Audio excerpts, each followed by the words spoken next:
Hey Stampers, I'm Meg from Loven Stamps, and here is an climbing orchid project that I have to share with you.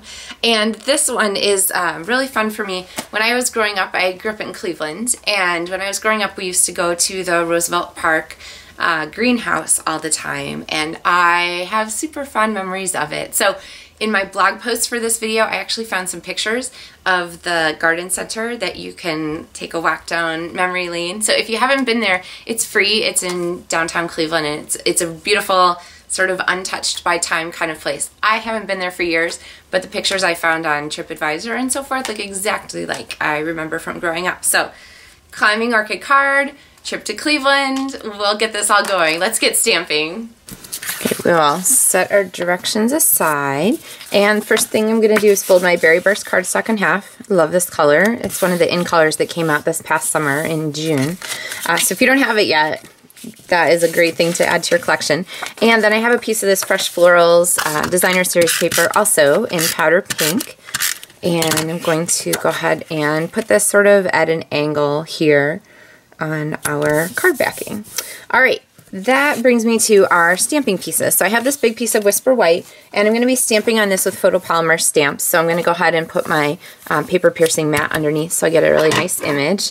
I just inked my finger, so we'll see how this goes. But I'm going to actually put I have this piece of grid paper. I'm going to put my mat under my grid paper, so you can't really see it there. But what that's going to do is it's going to let me stamp off the edges of my cardstock and not worry about stamping all over my mat. Okay, so for this one, I like to start with my big flower, and I'm going to build as I go. So I'm adding a stem down here at the bottom and my flower, and then I'm going to need some more stem pieces. So I'm going to go ahead and add one kind of this direction, and another one up here, which means I need 2 flowers next. You just got to make sure you remember to switch your ink pads back and forth. And I'm going to put my one bloom there and another bloom kind of over here. There we go. And then there's this fun little branching stem, and I'm going to ink that one up. There are so many fun little pieces, and you want to make sure that you have started far enough down to the corner that you have room for your last 2 little blossoms here. And so I have one that's going to go there at the end, and one that is going to go there. So there we have our stamped background. So this is a really fun and quick card to put together, and it really showcases the beauty of the orchid images, and you don't have to do a ton of fussy cutting or die cutting, so that really makes a big difference. Okay, so then for our greeting here, I have the Thinking of You stamp, which is upside down. Turn that around, and I'm going to go ahead and stamp that here.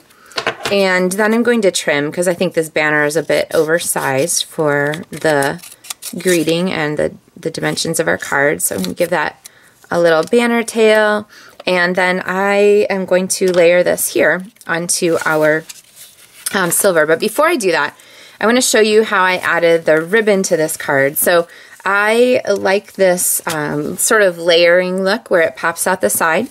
So the way I did that was start off by putting some adhesive across the middle of the ribbon. And I'm just going to put this for scale. I like to build it a little bit on my card. Okay, so I have that there. And then I'm going to bring this back and add some adhesive to the sides so that it holds the ribbon in place. You can make one go up and one go down. I kind of like that with one going down. And I'm going to, you can live dangerously and put some adhesive right on your card and then squish your ribbon into it. Or you could put mini glue dots on the back of your ribbon and know exactly where it's going to go. So I'm living dangerously. There we go. Okay, so we have our ribbon adhered, and I'm going to go ahead and add some adhesive to the back of my card here. Cut there, and I'm just going to put a little bit of snail on the back. And adhere. Looks a little bit longer than I intended. I think I need another little trim there. And then go ahead and add some Stampin' Dimensionals to the back here to hold down our banner. And there we go.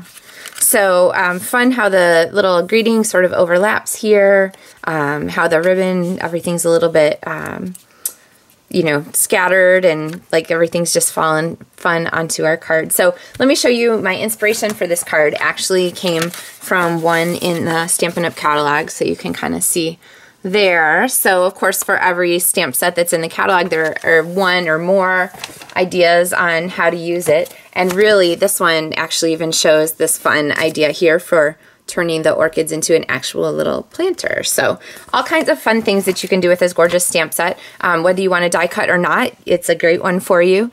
And like I said, it reminds me of all of the fun hothouse orchids that I saw growing up, making different trips to greenhouses and botanical gardens and so forth. So thanks so much for watching. Happy stamping, and I look forward to sharing another project with you soon.